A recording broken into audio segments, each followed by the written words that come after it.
Hey everybody, welcome back to the Cash Flow Investor, and today we're talking about if you can actually retire on $1 million. Now, this is a question that I think really needs to be understood in terms of the context of the individual investor. Okay, let's say you have a 25-year-old who gets lucky in a stock. Okay, so a stock goes up, they make a bunch of money, and they have, let's say, some retirement accounts that shoot up in value, and now they have $500,000 or $1 million. Versus, let's say, a 65-year-old who has roughly the same amount of money. They've worked a long time, steadily building through mutual funds, ETFs, and all that kind of stuff. Okay, so they have all of these different funds and investments that they're putting their money into. But at the same time, when you're looking at that versus a 25-year-old, okay, there's a big difference.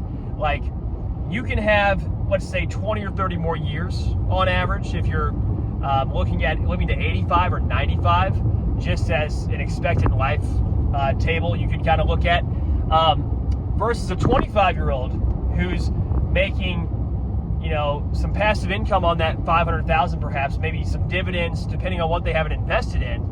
But is that money going to last them the rest of their life? Keep in mind, if you're looking to just live off dividends, okay, and you're 25 years old, let's say you find some of those covered call ETFs like JetBuy, JEPQ is the other one, where you're actually taking those dividend yields and you're, let's say, trying to reinvest some of it, but you're trying to live off, you know, if you have $500,000, you might be able to generate a $50,000 yield on an ETF like JetBuy or JEPQ. So if you're that 25-year-old investor and you're making, let's say, 50 grand to 100 grand a year in dividends off these ETFs, or, you know, 25 is pretty young. I know, I'm just using it as an example.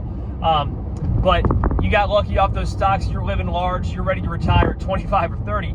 I think you should also consider doing something else besides just sitting on your butt, you know, living off those dividends. Because inflation is one thing to consider, but you also have the fact that you're going to be hopefully living till you're 50, you know, at least 65, 75, 85, okay?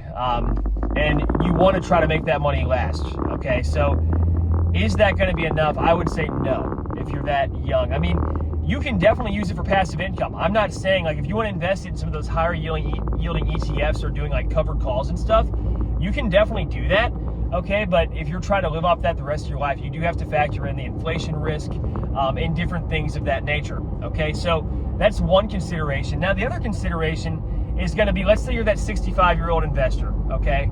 And you have a portfolio of $500,000 to $1 million. And this is another thing that, you know, we were just talking about the high yield ETFs.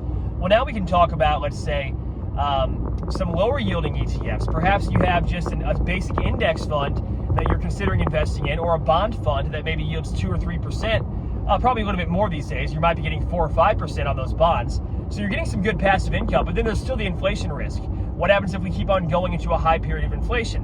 What happens if there's deflation? What happens to your portfolio in that situation? So now you're actually considering, you know, a comprehensive retirement strategy in terms of like what you're looking at with your portfolio, what you're investing in, what your risks are in retirement, and how you're actually going to go about doing that. So it's some very important questions to ask. And I definitely recommend consulting with a financial advisor if you have one. If you're doing this on your own, I mean, keep in mind that these are all things to consider in your overall plan. And really try to maybe sit down and do it, you know, write it out. See what your plan could be, the hypothetical scenarios, and ask yourself, are you prepared for some of these scenarios if they actually play out? Really think about what you're going to be investing in and how you're going to be allocating your assets.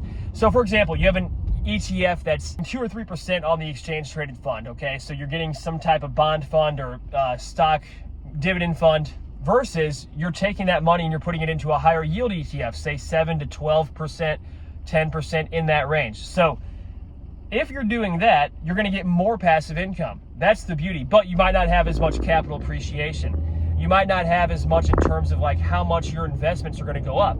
Okay, so in that situation, you're that 65-year-old investor, you're getting, let's say, those big dividend yields like we were talking about with that younger investor, say through those covered call ETFs or something similar, or you have a blue chip dividend portfolio that you're actually selling covered calls on. You're going to be getting those higher yields, but you might not have that capital appreciation as much as you would like. Okay, so and maybe that's okay with you because you're in that phase of retirement where you're just concerned about capital preservation, right? You're just concerned about maintaining the capital, and you're not really worried about what's going to happen to the capital once you're, in retirement. So keeping that in mind, guys, always look at your own risk tolerance, your own investing goals, your own objectives in terms of this. But nonetheless, guys, hope you enjoyed this video. Let me know what you think in the comments down below. I do appreciate everybody who's tuning into this channel. I hope this content really does help you with your cash flow journey, whatever you're trying to do in terms of your investments. Also, perhaps you're creating some type of online remote income stream. The key with cash flow is that we're trying to free up our time, right? That's the beauty. We're trying to free up what time we have, because life is short, right? So we want to try to make the most of it, spend it with our families.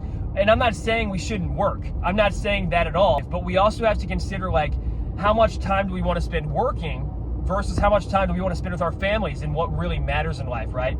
With our communities, with our churches, our faith, whatever it is. I just ask that you look at that for yourself and maybe make a list and think, what could I be doing differently?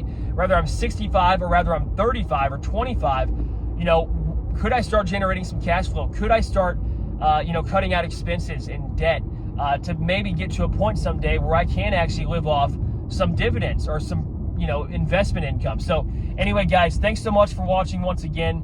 And until next time, we will see you in the next video. Take care and God bless.